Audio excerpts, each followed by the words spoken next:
It may not mean nothing to y'all, but understand nothing was done for me, so I don't plan on stopping at all. I want this shit forever, mine, ever mine, ever mine. I'm shutting shit down in the mall, and telling that girl she the one for me, and I ain't even planning the call. I want this shit forever, mine, ever. My loves, it's me, Keisha, aka Color Me Pynk, and I'm here with this week's All Tea, All Shade Real Housewives of New Jersey Season 13, Episode 6 review.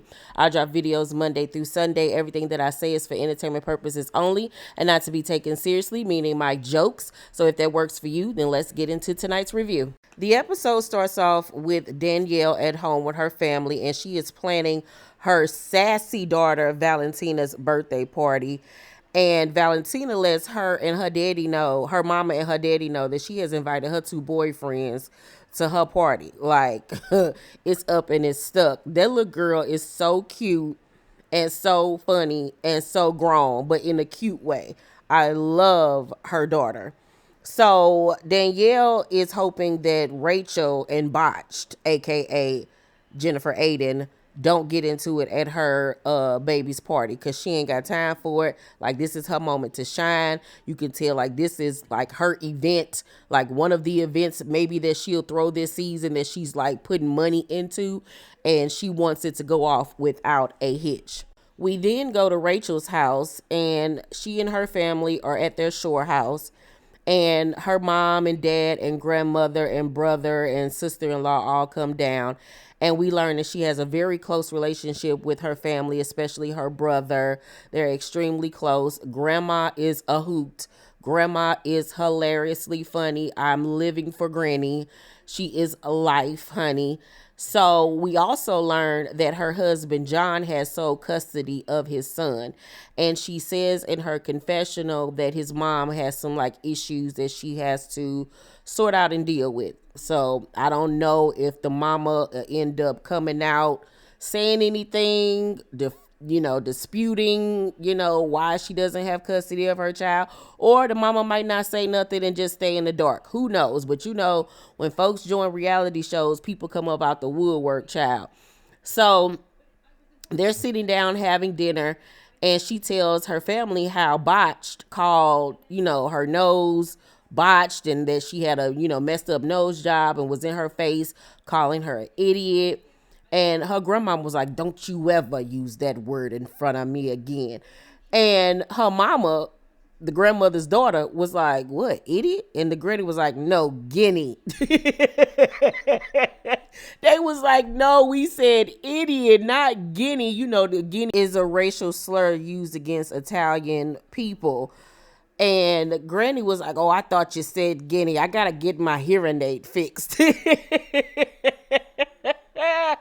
Granny is a hoot, honey. Melissa takes her daughter Antonia driving. She's trying to get her license, but baby girl needs to go to driving school because she became extremely afraid to turn into the parking lot to get some Starbucks, child, and Melissa had to get up out the car in traffic and get them where they needed to be, child. It was really cute and funny. So they're sitting in the car with their drinks, and Melissa tells us in her confessional that her relationship with Antonia is getting a lot better from where it used to be, which is a good thing.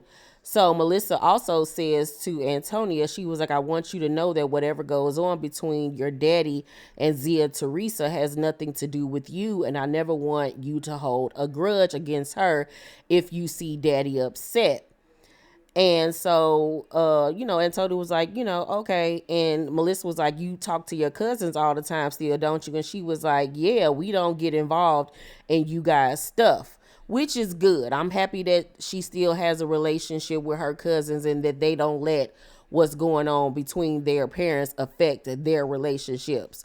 So, but, I think as they get older, that maybe Antonia and her brothers will start to feel some type of way about the things that Gia and Melania and them girls say about her mama and their daddy, because you only gonna talk about my mama and daddy so many times, and we not gonna act like your mama is just a saint. I'm sorry, it's not going down like that.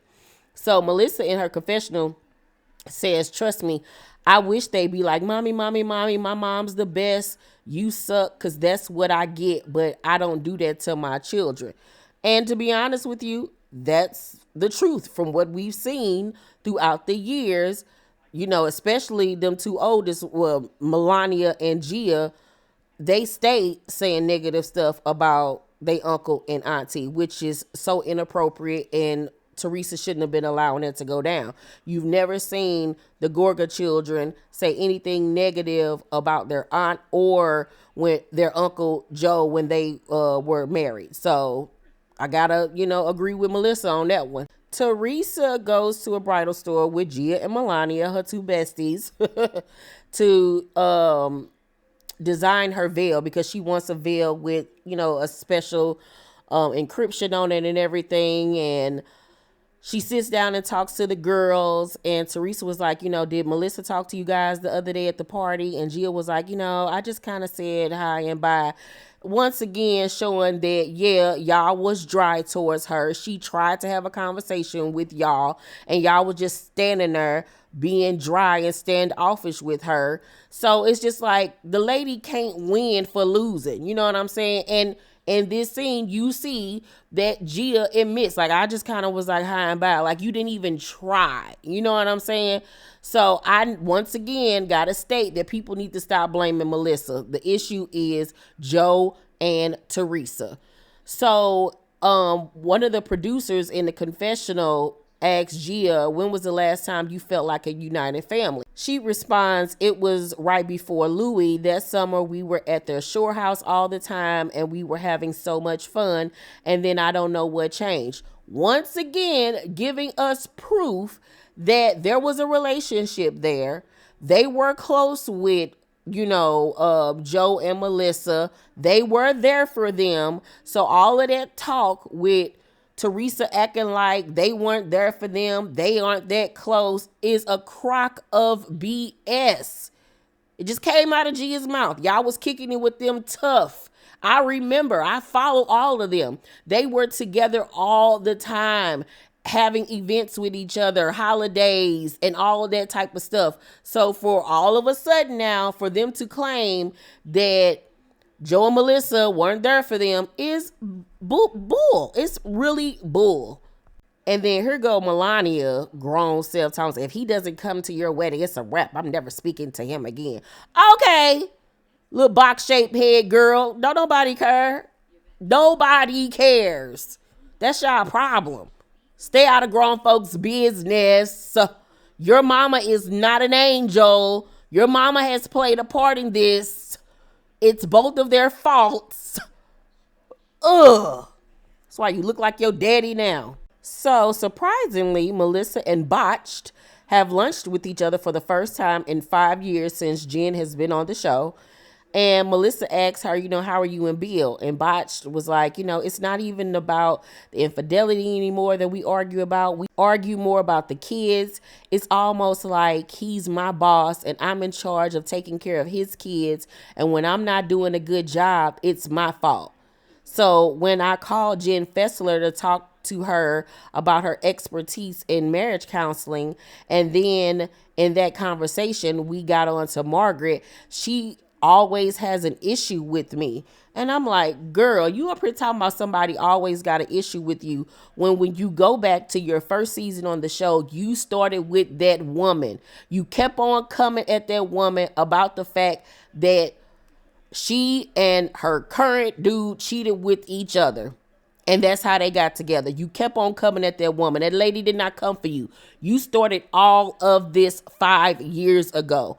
And you refuse to take accountability and have tried to shift the narrative to make it seem like Marge has been the one coming after you, girl. And that's not the case. So please stop it trying to be the victim. The only thing you're the victim of is your botched nose job and that broken foot of yours. Melissa says, I think that she doesn't give you a pass as much as she does everyone else.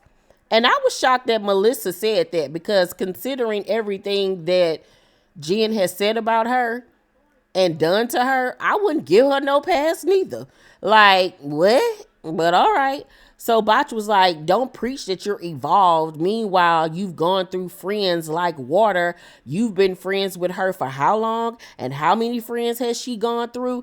And this goes to show why she don't mess with you, because you steady talking about her and keeping up mess. Like, this is so high school. This is the stuff that we used to do back in grade school. Like, this is so elementary. So Melissa was like, I don't know. And Jennifer was like, yes, you do. Her ex-friend Laura said Marge encourages you to leave Joe. Once again, trying to put this girl in a predicament to make it seem like she ain't shit. You know what I'm saying? So Melissa was like, she doesn't. Jennifer said, so Marge never told you to be with a ball player. And Melissa was like, she said the word ball player, a few times. And yeah, I told Joe about that. And Melissa in her confessional was like, this was when me and Joe were going through some things. And it was my girlfriend trying to flatter me, trying to hype me up. So Botch was like, what kind of friend encourages someone to break up with their husband? Be careful, she can be dangerous. And Melissa in her confession was like, come on, Jen, that's a reach. Like, once again, you're trying to turn everybody against Marge. And y'all settled y'all issues last season. And this season, you steady coming in, targeting this lady. But then trying to put it under the guise that she's coming for you when she has not come for you. It's so frustrating. Jen Fessler invites the girls over her house for an event. She's having her cast event of the season where she invites the ladies over for a Southern Comfort lunch. And my stomach was growling. I wanted some food. So Marge arrives first and lets her know that she, in fact, has to have surgery on her hand because it's not healing the way that it's supposed to because she's been too active. So then Melissa arrives and they're in the kitchen talking, and Melissa asks Jen, is Botch coming? And Jen was like, obviously, yes, I don't like that she's starting with my girl, but she's been nothing but nice to me, but in all reality, it's a cast event. She's supposed to invite her. So Melissa was like, well, yeah, I had lunch with her and she was complaining that you pick on her, Marge. She says to watch my back with you. And Jen is shocked by this. Like, what? You got to watch your back around Marge? Like, huh? And here we go with the mess with Jen. And so Melissa brings up the whole ball player stuff. And Marge was like, I said if J-Lo can be with A-Rod, you can be with God knows what fancy ball player. If I was around when Bill was sticking his dick in someone else, I would have said to her, F that effing guy, take all his money and be with someone else. That's what real friends do. And that is how girls talk to each other when, they're going through something in their relationships or whatever. It doesn't mean that she was literally saying, leave your husband. But of course, somebody like Botch is going to take that and run with it to try to once again push this narrative that Marge is a horrible friend and a horrible person because she's a miserable biznai. Okay. Dolores, Danielle, and Rachel arrive, and everybody goes outside and sits at the table. And Melissa asks Danielle, has she talked to her brother? Danielle says no. And it was Rachel was like, do you mind telling us like what happened between you and your brother that y'all not speaking? Because she lets them know that she hasn't spoken to her brother in 2 years. And so Danielle was like, I blocked him on social media because he was making fun of me and he lost his mind and was like, I want you out of my wedding. Rachel in her confession was like, it's a little sketch that something so minuscule would rip a family apart. And I 100% agree with that. I think it's way more to this story than what is being said. And I low-key feel like they might be lobbying for her brother to be on next season. Like that might have been the goal. You know what I'm saying? Or she could be genuine and just letting us know what's going on in her life. But I can guarantee that next season we will see that brother and his wife on this show. So get ready, Danielle, whether you wanted it or if you didn't, your life is about to be flipped upside down. Your whole family's child. Botch name end up coming up, and Rachel and Marge, talk about their issues with her as she and Teresa arrive. So the girls are all sitting down, and somebody says that Jen has a nice house. And she was like, thank you. I'm personally not the one to brag or whatever. And Jackie was like, you're going to love Jen. Have you met Jen? Being funny. And Botch was like, but I don't brag about things. I just explain them. And of course, the producers go back to her first season where she was constantly bragging about that mausoleum she called a house, that gaudy, ugly house of hers. And so Marge jumps in. They start to go back and forth with one another. And did Marge have to jump in? Absolutely not. But obviously, she used that as a way to get into the whole conversation about her talking about her to Melissa and the other girls. So Marge was like, why are you trying to change my good friend's opinion of me? Why are you still trash talking me after we made up?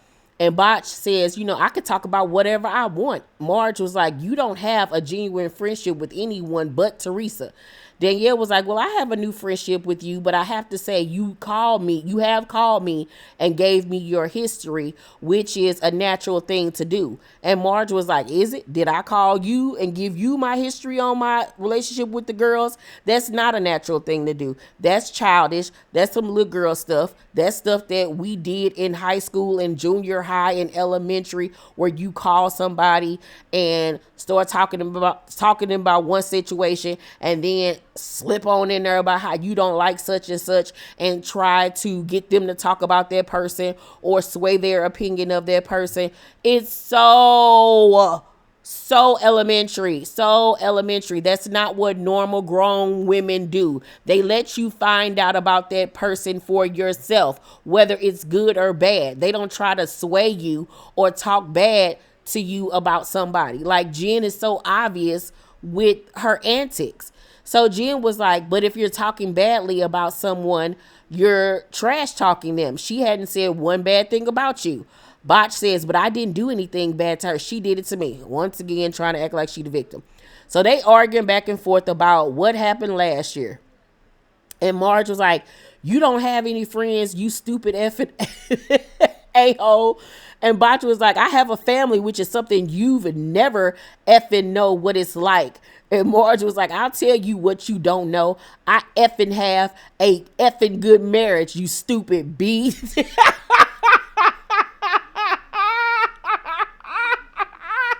Baby, she got botched with that one because she couldn't do nothing but ease her head back and pop them eyes. She was so shocked because that hit her where it hurts.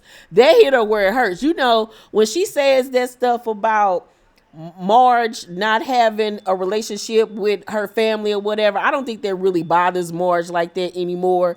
But baby, the marriage digs be getting to Botch, honey. So Botch was like, I'm a super mom. She wouldn't know anything about that. And Marge was like, you are nothing but a disheveled little drug addict. Baby. Not a disheveled little drug addict. Marge gets up to leave because she's had it, but Jen won't let her go. She was like, you're not leaving my house like you tried to leave Teresa's, honey. Let me tell you though how Teresa ate up and tried to be funny. Not even tried to be funny, was being funny towards Rachel. When Rachel at one point stood up screaming, you guys be quiet, stop yelling. I have neighbors. This is not like Teresa's house. This is not Teresa's house.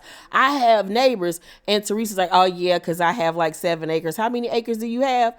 Baby, I'm like, Teresa, that was a good one. It was so shady. Unnecessary, but shady, honey.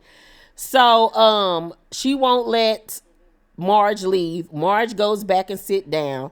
And Jen was like, Marge, sit your butt down. Jennifer, I'm going to have to ask you to leave. And Jen was like, I was getting ready to say I want to leave anyway.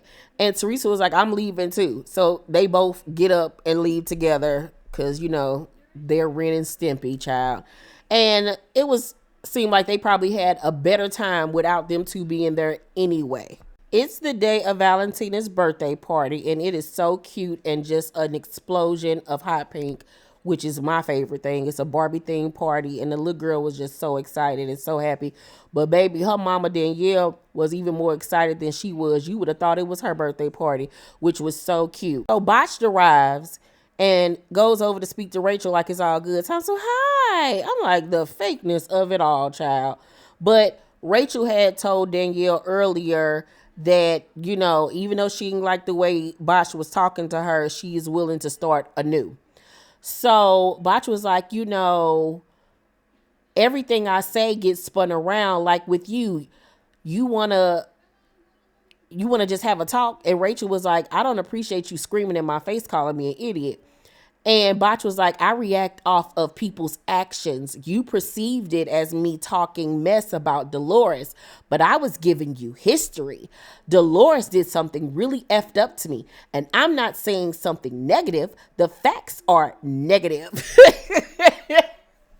And Rachel in her confessional was like, she thinks she really making sense, but this don't make sense to me. Like, she is not buying it. She sees that Jennifer is a messy biatch. Like, she sees that she is messy and trying to, bring the girls over to the dark side or whatever. And once again, you keep on talking about you ain't talking about people, but now you bringing up Dolores again and talking negative about folks. Like, oh my God.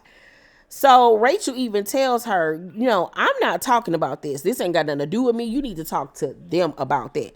And I like Rachel. I really do. I really honestly do, because she ain't with the mess. Like, girl, no. And as the party goes on, Teresa and Louis have arrived. I don't even understand why they invited Teresa and Louis. They don't have any small children, but okay. And I guess, well, she didn't invite Jackie because her and Jackie don't get along. Who else got little kids? Anybody else got little kids? Nobody else has little children. So, yeah, that was, I guess, Teresa the top dog, I guess, so she had to invite her. I don't know. But anywho, so everybody's dancing, having a good time, and Rachel is holding her daughter, and Botched, brought her youngest daughter with her, and the little girl rubbing on Rachel's daughter, and was like, I love children. And she was like, oh, you do? What you want to be when you grow up? And the little girl was like, a therapist, but I want to be the kind of therapist for love, for couples, I want to fix them. And I'm like, Lord, like, while you sitting up here trying to start messing with everybody and talk about people and their relationships and their families and their physical appearance and everything, you need to be concerned about your kids, because your daughter obviously sees some stuff going on in y'all household. That's why she want to be a therapist to help people fix their marriages, because she see that her mama and daddy are in a loveless, miserable marriage. That's what you need to be focused on, your children, girl. So Louis asks Botched, so what happened with Marge? Why are you asking? Why are you getting in women's business? But y'all want to say that Joe a B-boy. You know what I'm saying? Joe does the same thing too. He asks the ladies, well, Marge specifically, or Dolores, like, what happened with such and such, which is messy. He need to stay out of it. And Louis, you doing the same thing. You're no better than Joe. You're the same. So Botch was like, she's always coming for me, Louis. So then they go over to the bar, and Teresa was like, she was hitting below the belt. But Teresa, when it was going on, you was sitting there cute and on mute. You ain't had nothing to say. You so fake and fugazi, girl. Get out of here. So, and I'm like, and she was hitting below the belt too. Both of them. So Botch was like, she called me a disheveled drug addict. Marijuana isn't drugs. And Teresa was like, isn't she supposed to be all about women's empowerment and like women's rights? What does that have to do with her calling her a disheveled drug addict? Absolutely nothing, you dingbat. So Jen was like, she's so effing phony. I look like $1,000,000, honey. You look like Kojak with a wig. And I'm like, okay, you went home and you practiced that one. And girl, if you think you look like $1,000,000, okay, cause you don't. So Rachel ends up coming over to tell the girls that she's about to go because her daughter is starting to get, a little active. And Louis walks away at this point because I guess talking to all the ladies would be just too messy. So Danielle then walks over, and Teresa was like, but no, we were just talking about Marge, I just can't take the screaming. That's her way of bringing up Marge to the girls to keep Rachel there and to continue on the conversation, doing her job. And so Botch was like, Marge is like, you're calling people, your people are calling me. Teresa, remember Laura told us she tells Melissa to leave Joe. She says she can do so much better than that male chauvinist. And I'm like, that girl told you to your face that it wasn't like that. But you're continuing on with this narrative trying to make Marge look bad as well as Joe look bad. And Teresa, who sits up there and screams, loyalty, loyalty, loyalty, have my back, you never have my back. We're supposed to be family. Family has each other's back. You sit up there and let this big nose hound dog talk about your brother and your sister-in-law, and you don't say nothing. You just stand there and let it happen because you're all for it and you've given her the okay to do it. So I'm not understanding this, love. So Botch was like, I don't trust her and you guys shouldn't either. Teresa was like, I know how Marge is. It's better to keep her as a friend than an enemy. That's why I said sorry to her. Oh, so that's the only reason why, because you want to keep your enemies close. Oh, okay. So once again, it wasn't genuine. You just as fake as Botched knows. Like, y'all all are just so, ugh. So Botch was like, she's a master manipulator. She tries to get everyone on her team. The fact that you're almost or is a 40-something-year-old woman talking about team says a lot. And Rachel was like, well, she hasn't done that with me. And Teresa was like, sometimes people have a track record. And Rachel was like, well, I have a mind of my own. I'm trying to get to know you guys for who you are. And I was like, come on, Rachel. Come on, Rachel. Danielle was just pretty much standing there. And Teresa's like, well, do your homework and pay attention. Pay attention. She's doing her homework and she's paying attention. And she's seeing how messy y'all are. Everything that you're saying about Marge, y'all the one that's doing it. Like, you can't even try to hide it. Like, what is going on here, bro? Like, absolutely not. Like, they're irritating and annoying. Oh my God, I cannot stand Botched. I cannot stand Teresa. Irk my soul. Still really love Danielle. Still really love Rachel. I'm kind of on the fence though a little bit with Danielle when it comes to her allegiance and this new budding friendship with Teresa and Jen, because why? Why would you ever want to be friends with them? Like, that's weird, but okay. But other than that, I like her personality. She's still funny. I like the fact that she's energetic and all of that stuff. She loves pink. She's a girly girl like me. So I love that. I like that Rachel ain't getting involved in the mess. She see Jen for exactly who she is and she ain't falling for the okie doke. Love that. New Jen, like her, she's funny. You know, she's just a friend of the show, so we ain't getting much of her. Jackie's still trying to insert herself in places to keep herself on camera, and it's really not working. It's like she's desperate and grasping for straws, and it's not a good look. Unfortunately, I think this will be our last season seeing Jackie, and Jackie's hair was a mess while she was sitting there talking about that girl's shorts. She looked like a disheveled drug addict in this episode. I don't know what was going on with that hair. It was a frizzy fried mess, child. But overall, I'm going to give tonight's episode of Jersey and A. The girls are bringing it once again. They're irking my soul. Anytime you irk my soul, y'all doing y'all job. Y'all let me know down below in the comment section what y'all thought about tonight's episode. Remember, be respectful to one another. Have your opinions. Don't attack each other or myself about my or their opinions on this reality show where they get paid to argue and create mess. Don't be weird because the block is hot. The block is hot. Okay? Make sure to thumbs up this video, like and subscribe, hit the notification bell button. I love you guys, and I'll see you on the next video. Bye.